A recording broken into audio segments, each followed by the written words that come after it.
어느 날 한 젊은 친구가 유명한 설교가인 스펄전 목사님을 찾아와서, 목사님, 저는 교회 생활에 늘 시험을 받고 지쳐 있는데 문제없는 완전한 교회를 소개해 주십시오.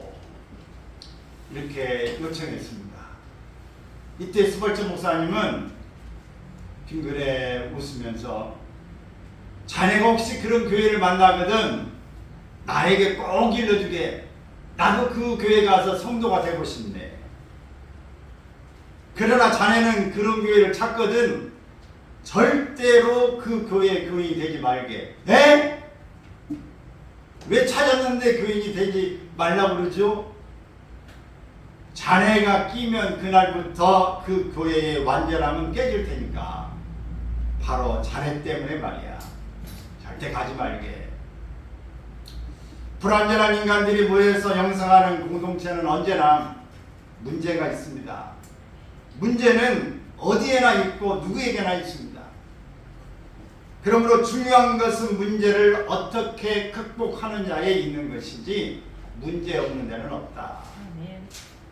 이 산을 피해서 저 산에 갔더니 악산을 만났다. 들에서 사자를 피하려다가 집에 가서 보니까 곰을 만나 피하려고 집에 들어갔더니 벽에 손을 대고 독사가 물고 있더라. 어딜 가든지 위험하지 않는 데는 없습니다. 어떻게 그 문제를 풀어가느냐, 극복하느냐가 중요한 것입니다. 바울은 근로의 집 사람들로부터 고린도 교회 성도들 가운데 분쟁이, 다툼이 있다는 소식을 들었습니다. 여러분, 개척자가, 목회자가 우리 교인들이 다투고 소용돌이치고 있다. 부모가 자식들이 서로 다투고 분쟁이 있다. 오늘 이런 이야기를 들으면 얼마나 마음이 참 안타까운지 모릅니다. 이런 이 고린도 교회에 다툼이 있다는 소식을 듣게 되는데, 고린도 교회는 참 은혜도 충만한 교회입니다. 그러나 문제도 많은 교회다. 항상 열정이 있고 힘 있는 사람들이 모인 데에는 문제도 또 그만큼 많이 있습니다.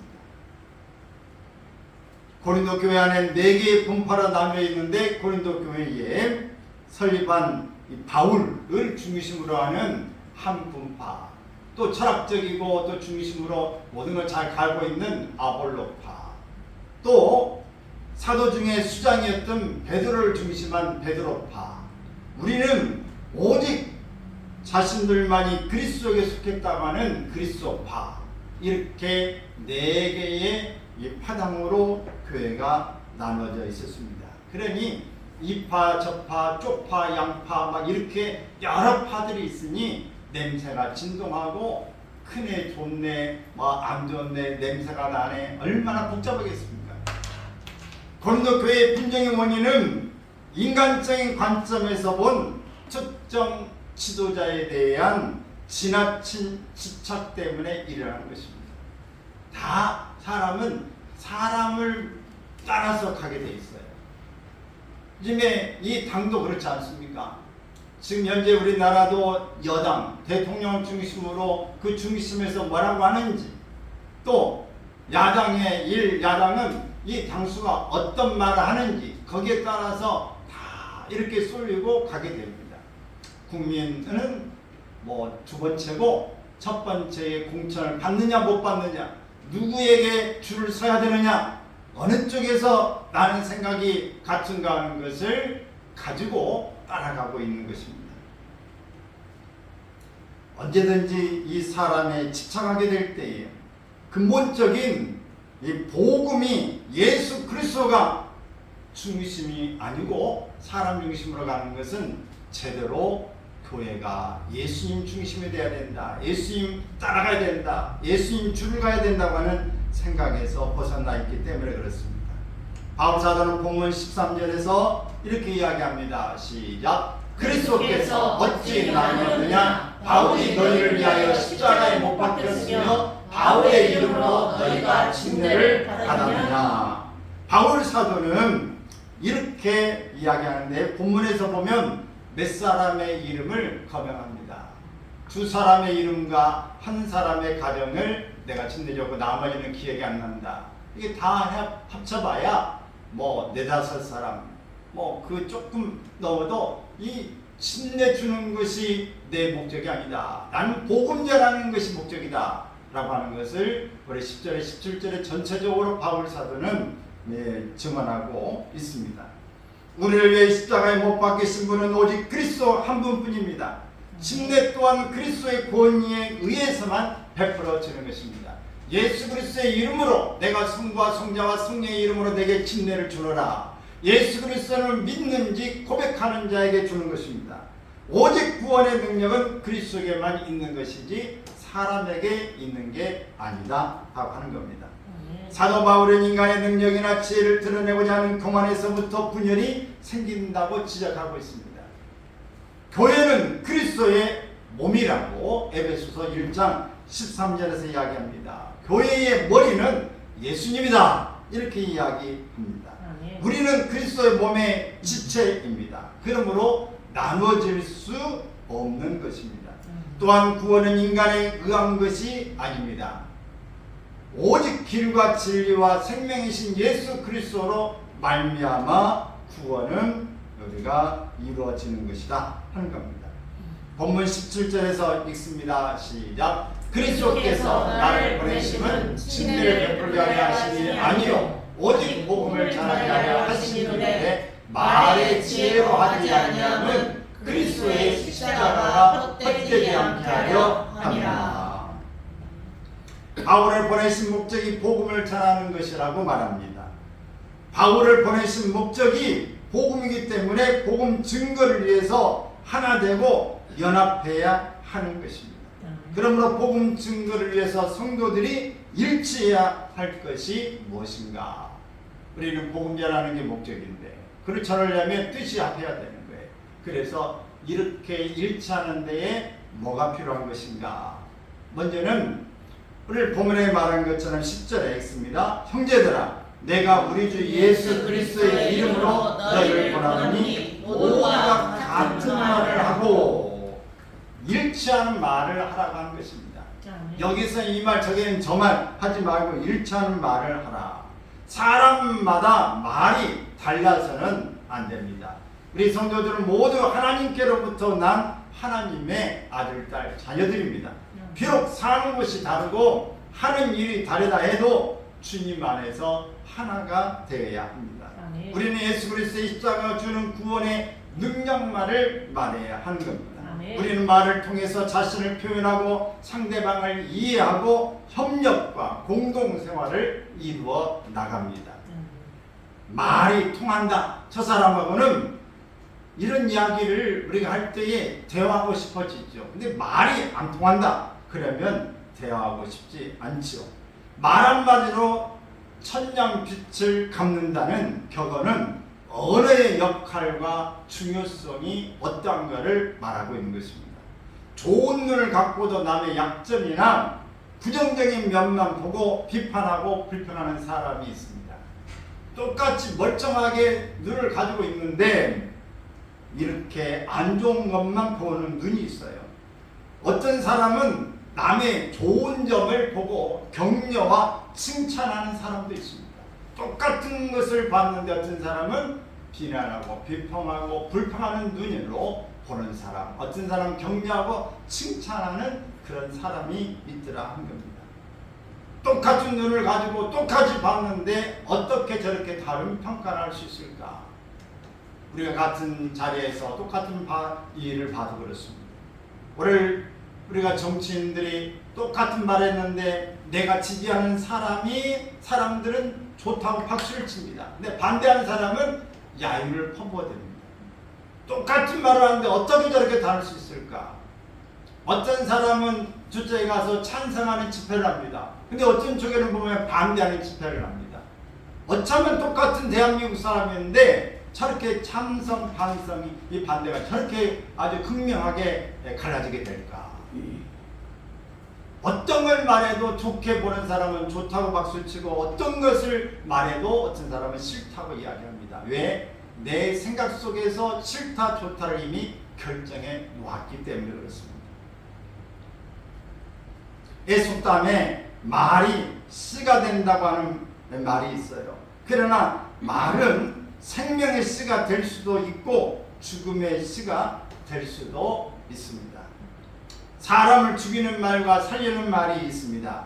그러면 오늘날 교회 안에서 우리가 분쟁과 이 다툼을 일으키는 그 원인이 무엇인가를 생각해 봐야 합니다. 우리가 가정생활이나 직장생활에서도 문제가 있다면 어디서 잘못됐는가를 우리가 찾아봐야 할 것입니다. 결국 이 질문의 이 결론은 뭘로 나느냐? 혀의 문제인 것입니다. 혀의 문제. 혀를 통제할 수 있다면 문제는 쉽게 해결됨을 알 수 있습니다. 근데 혀가 이 통제가 안 되면 정리가 안 됩니다. 똑같은 말인데 그것을 말로 쏟아놓으면 좋다고 감사하다고 말하면 좋은 화목이 되어지는데, 똑같은 말을 할 때 부정이라고 말을 하면 불화 속에서 이루어지게 되면서 거리감이 느껴집니다. 가까워지는 것도 혀, 멀어진 것도 혀, 칭찬하는 것도 혀, 오늘 비난하는 것도 혀에서 나옵니다. 일치하게 복음으로 힘있게 하는 협력에 갈 수 있는 것도 혀에서, 오늘 협력하지 못하고 분열해서 따로따로 각자 이 생각을 가지고 방향으로 가는 것도 혀로 말미암아 나타나게 되십니다. 사랑하는 여러분, 야고보서 3장에는 혀에 대한 교훈이 있습니다. 혀는 말의 입에 재갈을 물리듯 제어해야 한다라고 말합니다. 혀는 배의 키와 같아서 인생의 성패를 좌우하게 됩니다. 혀는 파괴하는 불과 같이 엄청난 위력이 있습니다. 혀는 강교하여 유선적일 수 있어요. 그러므로 혀를 바로 사용하는 것은 매우 중요합니다. 땅끝까지 복음 증거하는 주님의 명령에 같은 말을 하시기 바랍니다. 아멘. 예수님이 우리를 위하여 죽으셨다. 사실이죠.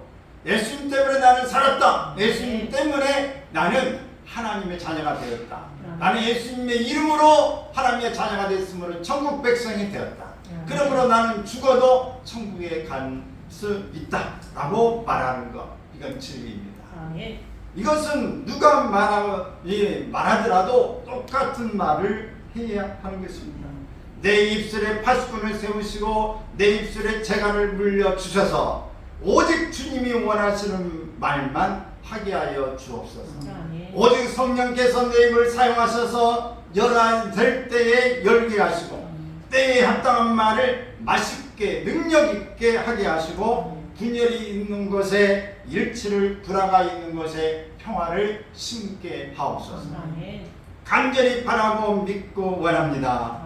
내가 약함을 고백할 때에 나를 강하게 하시고 나의 연약함을 불쌍히 여겨주시는 예수님만을 나의 모든 것으로 고백하시기를 바랍니다. 우리 지방의 한 사모님 암이 이제 걸렸다고. 그래서 사모님이 급히 가면 어떻겠냐, 갑시다. 기도하고 가는 게 좋겠다. 그래서 기도하면서, 근데 저번에 생각나는 찬양이 약할 때 강함 되시는 주님, 준 나의 모든 것. 이 곡이 생각이 나요. 가사가 뭔가 생각해 보니까, 약할 때에 내가 주님 앞에 뭐라고 할 것인가, 원망할 것인가, 불평할 것인가. 감사하고 하나님, 조금 더 빨리 암이 들었다면 어떻게 됐을까요? 그러나 지금까지 이제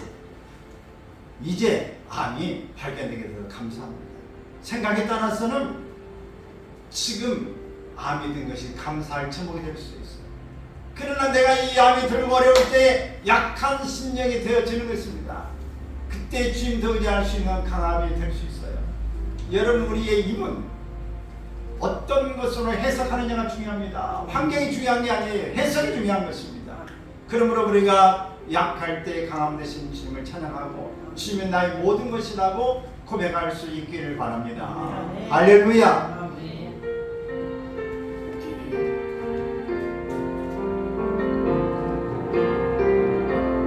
약할 때 강함 대신에 나의 보배가 되신 주 나의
쓰러진 나를 세우고 나의 빈자를 채우네 주 나의 모든 것 아멘 예수 어린 양 존귀한 이름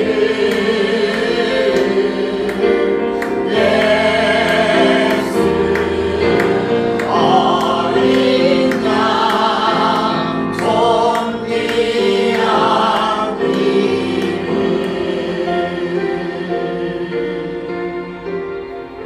아멘. 또 우리가 일치가 되기 위해서는 같은 마음을 가져야 합니다. 한 가정에서도 한 교회에서도 모든 사람들이 같은 마음을 가질 때에 엄청난 힘을 가질 수 있어요.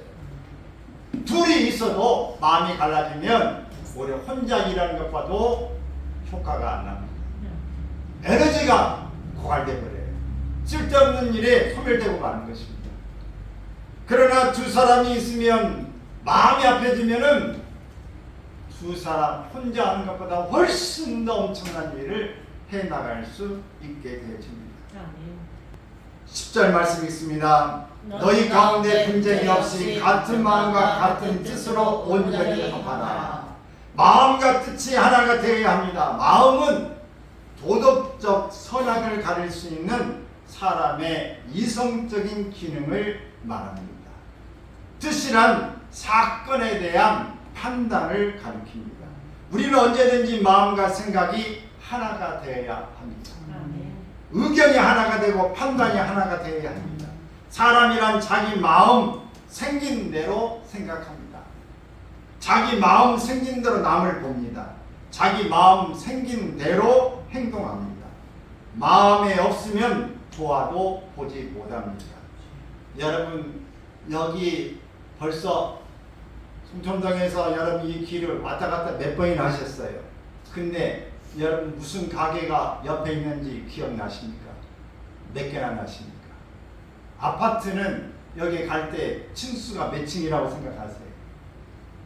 여러분 뭘 보고 가시나요? 나는 볼 것만 봅니다. 가면서. 그러므로 가게가 오래전부터 몇 년 전부터 있었음에도 불구하고 이 가게에 있었어? 아, 나 처음 보는 것 같아. 오늘 나는 내 마음에 보고 싶은 것만 보는 것입니다. 행동하고 싶은 대로만 행동하고 있는 것입니다.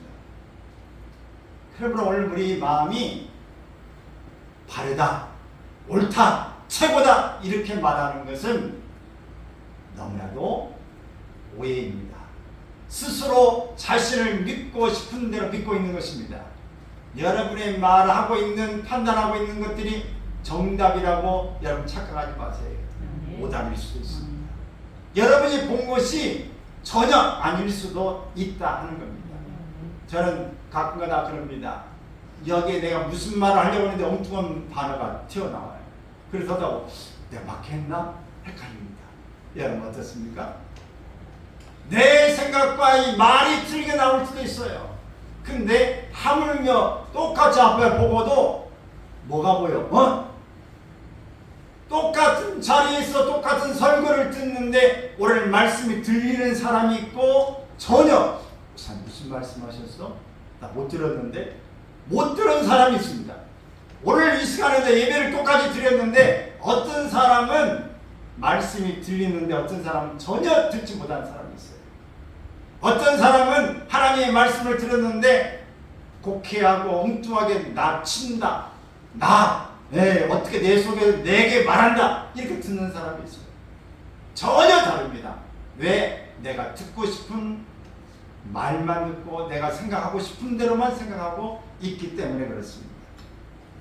사랑하는 여러분, 모든 문제에 오늘 우리가 일치를 가지려면 어떻게 해야 된다? 같은 말을 하고 같은 마음을 품어야 하는 것입니다. 문제는 내 마음을 내가 마음대로 할 수 없다는 것입니다. 잠언 16장 32절에 있습니다. 자기의 마음을 다스리는 자는 성을 빼앗는 자보다 나으니라. 자기 마음을 다스리는 사람은 용사보다 낫다는 말입니다. 문제는 내가 내 마음을 다스릴 수 있느냐의 것입니다.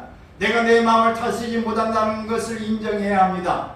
그러므로 잠언 4장 23절에 시작. 무릇 지킬 만한 것 중에 더욱 내 마음을 지키라. 생명의 근원이 이에서 남이니라. 무릇 지킬 만한 것 중에서 내 마음을 지켜라. 여기에 생명의 근원이 여기에서 난다. 마음은 마치 정원과 같습니다. 정원에 우리가 예쁜 꽃도 심고 우리가 야채도 심을 수 있어요. 그런데 심지 않는 잡초들은 얼마나 이렇게 쑥쑥 자라는지 모릅니다. 비가 오면 더 쑥쑥 자라요. 엄청나게 빨리 자라고 어디서 났는지 쑥쑥 안 심어도 납니다. 그런데 오늘 먹을 만한 식물이나 좋은 것은 좋은 걸 갖다 심어놨음에도 불구하고 그거 제대로 자라지 못하고 늘 관심 있게 두어야 합니다. 그래도 벌레가 쓰러요. 여러분의 마음에 좋은 것들을 지키는 것은, 좋은 것들을 거두는 것은 정말 마음에 심혈을 기울여야 하는 거예요. 정성을 기울여야 됩니다. 늘 한시도 눈을 놓칠 수가 없어요. 그러나 안 좋은 것은 우리가 내가 안으려고 해도 들어오는 것입니다. 뽑아내야 됩니다. 우리 속에는 안 좋은 것들이 계속해서 나도 모르는 사이에 심겨져 있는 거예요. 그래서 오늘 여러분 속에 계속 뽑아내지 않으면 어느 순간에 한순간 조금만 방심할 때 쑥 자라가지고 좋은 것들을 다 잠식해버리고 마는 것입니다. 오늘 암세포가 그런 거예요. 오늘 정상세포가 다 있습니다. 우리 몸에 있는데 암세포가 들어오면 암세포는 오늘 정상적인 이 방향이 아니라 엉뚱한 방향으로 그것들이 처음에는 조그만해요. 별거 아닌 것 같은데 점차 커지면서 암세포는 암적 존재라고 그러죠. 그래서 암세포는 어디에 들어가면 자기가 맞는데 합칩니다. 피를 타고 돌고도 림프관을 돌면서 쭉 가다가 자기하고 안 맞으면 그 속에 들어갈 수가 없는데 작세포끼리 암세포고 나하고 비슷한 타입이다 그러면 딱 가자 합쳐지면 그 장기에 암이 전이되는 거예요. 암세포는 다른 정상적인 세포는 경계를 넘어가지 않아요. 이 선 여기 유는 췌장 이 세포 안에 다 이 정상세포는 있는데 암세포는 영역을 뛰어넘어서 갑니다. 그래서 이 암은 아주 무천재예요. 자기 가고 싶은 대로 허락하지 않아도 넘어가고 이런 것입니다. 여러분 우리의 마음의 정원처럼 잡초가 들어오는 것은 우리 허락을 받고 들어오는 게 아니에요. 그냥 경계 없이 쑥 들어오고 그래서 우리가 뽑아내지 않으면 언제든 경계하지 않으면 언제 나도 모르게 내가 왜 이렇게 바뀌었어? 내가 예전에 안 그랬는데 왜 내가 이렇게 달라졌지? 여러분 내가 스스로 이해할 수 없는 일이 생겨요. 이것은 내가 불러들이는 게 아니라 나도 모르는 수에 그렇게 바뀌어져서 내 얼굴 표정도 달라지고 태도도 달라지고 말도 틀어지고 모든 것들이 그렇게 달라졌다는 거예요. 믿음 생활도 잘하는 사람이 믿음이 약해져요. 물질 생활 잘하는 사람이 물질 생활도 안 해요. 감사한 사람이 감사도 안 해요. 모든 일에 부지런한 사람이 부지런하다고 게을러졌어요. 우리의 모든 것들이 긍정적인 사람이 부정적으로 바뀌었어요. 오늘 내가 만들어내려고 한 게 아닙니다. 어느 순간에 나도 모르는 사이에 그것들이 들어와서 내게 중거리를 틀고 암적 존재로 성장해 가고 있다 하는 것입니다. 여러분의 마음과 이 생각이 여러분 같습니까? 예수 그리스도의 복음을 전하는 일에 마음과 생각이 일치합니까? 성경은 빌립보서 2장 5절에서 이렇게 말합니다. 너희 안에 이 마음을 품으라. 곧 그리스도 예수의 마음이니. 예수님의 마음에 하나가 되시기를 바랍니다. 예수님 안에 우리가 들어가길 바라요. 예수님 내 안에 들어오세요. 그래서 예수님과 우리가 하나가 되기를 바랍니다. 예수님 마음을 내게 주옵소서. 같은 마음이 되지 못하면 내 마음이 크기 때문입니다. 다른 사람의 말을 수용할 수 없으면 내 말이 크기 때문에 그렇습니다. 말씀보다 주님보다 내 이성이 먼저 움직이고 일에 대한 판단을 내가 주인 되어 하기 때문입니다. 예수님의 마음을 갖고 간다면 안 될 것 같지만 됩니다. 놀라운 일이 생깁니다. 내가 주인 삼는 모든 것을 내려놓으십시오. 그러면 주님이 하시게 되어집니다. 할렐루야.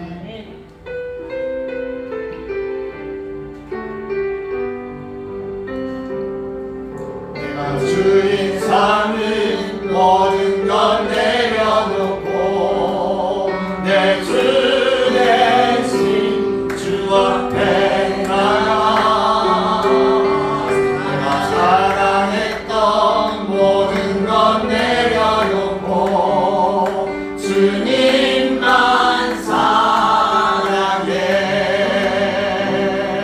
내가 주인 삼는 모든 것 내려놓고 내 주 대신 주 앞에 나가 내가 사랑했던 모든 것 내려놓고 주님만 사랑해. 주 사랑 거친 풍랑에도 깊은 바다처럼 나를 점잖게 주 사랑 내 영혼에 가서 그 사랑 위에 서리. 다시 한번 전합니다. 내가 주인 삼는 모든 것 내려놓고 내 주 대신 주 앞에 나가 내가 사랑했던 모든 것 내려놓고 주님만 사랑해. 주 사랑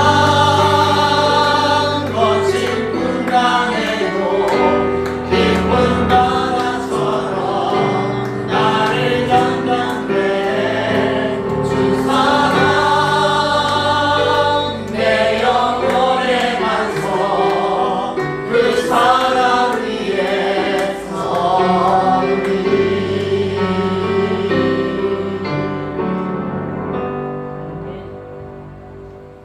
바다엔 놀이 잔잔해질 때는 너무너무 평화롭습니다. 근데 태풍이 불면 거세집니다. 싸나워집니다. 걷잡을 수 없는 상황이 갑니다. 정말 모든 사람들이 너무너무 심플합니다. 근데 앵간히 태풍의 바람 불어도 이 깊은 바닷속은 잔잔합니다. 그런데 이 깊은 바닷속까지 뒤집어 놓은 게 있습니다. 해일입니다. 쓰나미가 일어납니다. 쓰나미 일어나는 것은 바다의 속에 이 지진이라든지 지각 변동이라든지 화산이 폭발이 일어나든지 이런 일들이 일어나면 속이 뒤집어지는 거예요. 완전히 크게 날아서 여기 밖에까지 해일이나 이 쓰나미를 하면 밖에 육지에까지 막 물이 넘쳐 오게 되어지는 겁니다.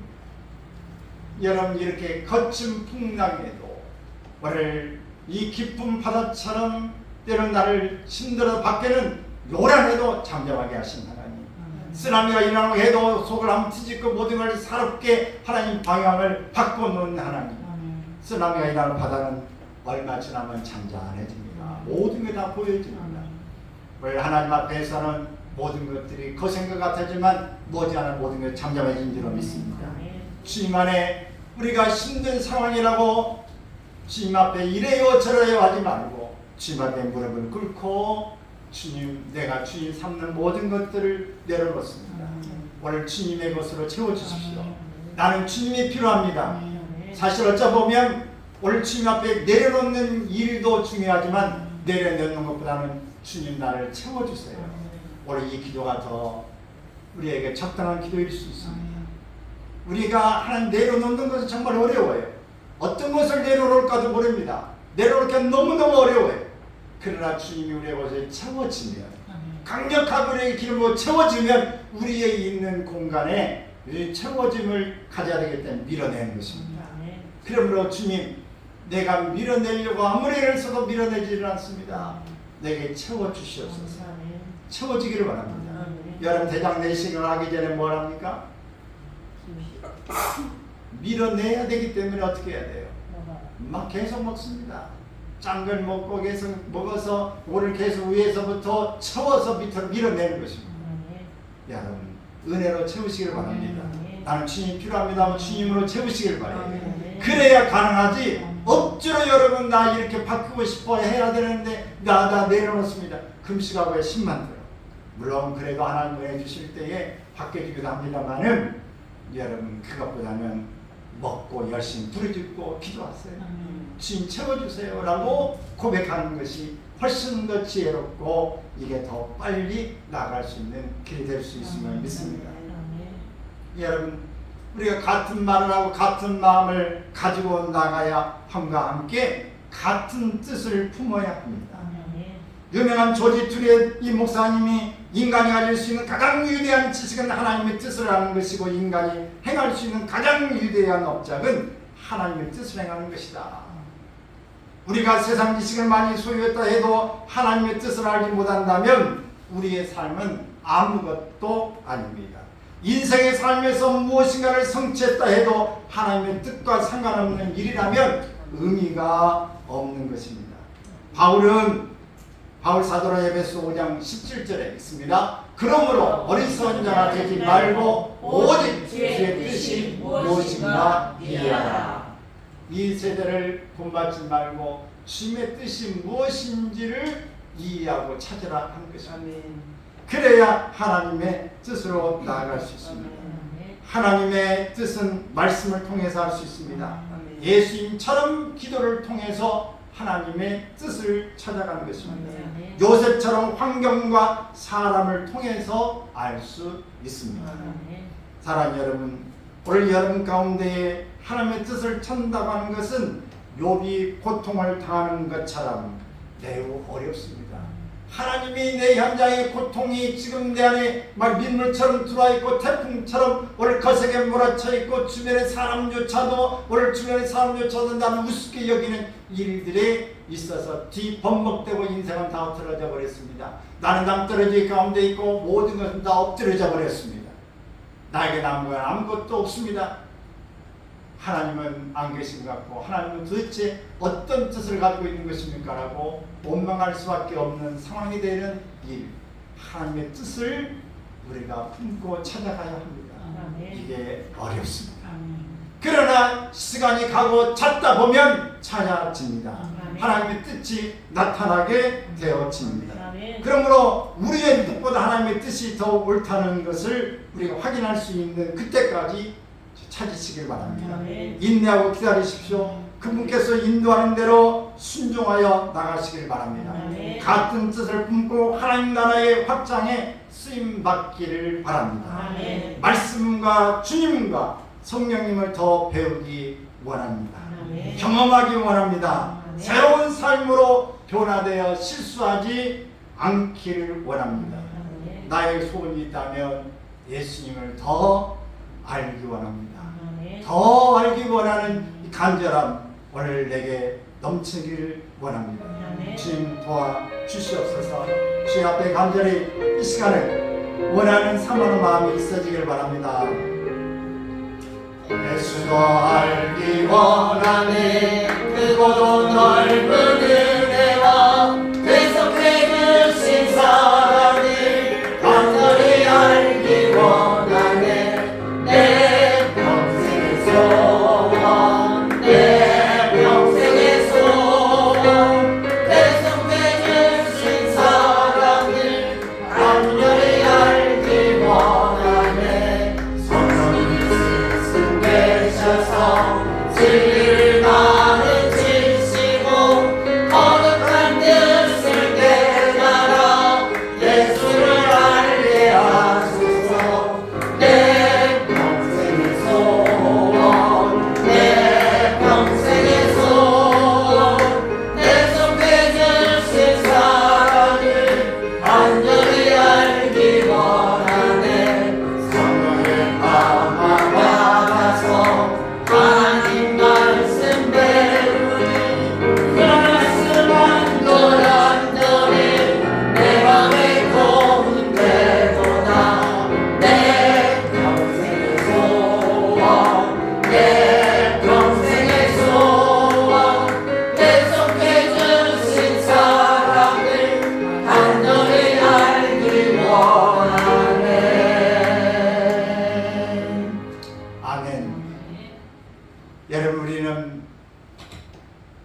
주님 앞에 갈 때까지 배워야 합니다. 아멘. 새로운 것들을 계속 경험해야 합니다. 아멘. 반복된 실수를 하지 않기 위해서 계속 노력해야 합니다. 아멘. 우리의 습관을 바꾸고 하나님 앞에 나아갈 수 있기를 위해서 우리는 힘써야 합니다. 아멘. 오늘 바울 사도는 계속해서 말하는 것, 나의 목적이 무엇인가? 나를 부르신 주님 앞에 복음 전하는 게 목적이다. 교회를 세우는 목적이 무엇인가? 주님의 복음을 전하는 것이 목적이다. 아멘. 그러기 위해서 어떻게 해야 되는가? 일치되어야 한다. 아멘. 하나가 되어야 된다. 어떻게 해야 되느냐? 왜 분쟁과 다툼이 일어나느냐? 말이 하나 되라. 마음이 하나 되라. 뜻이 하나 되라.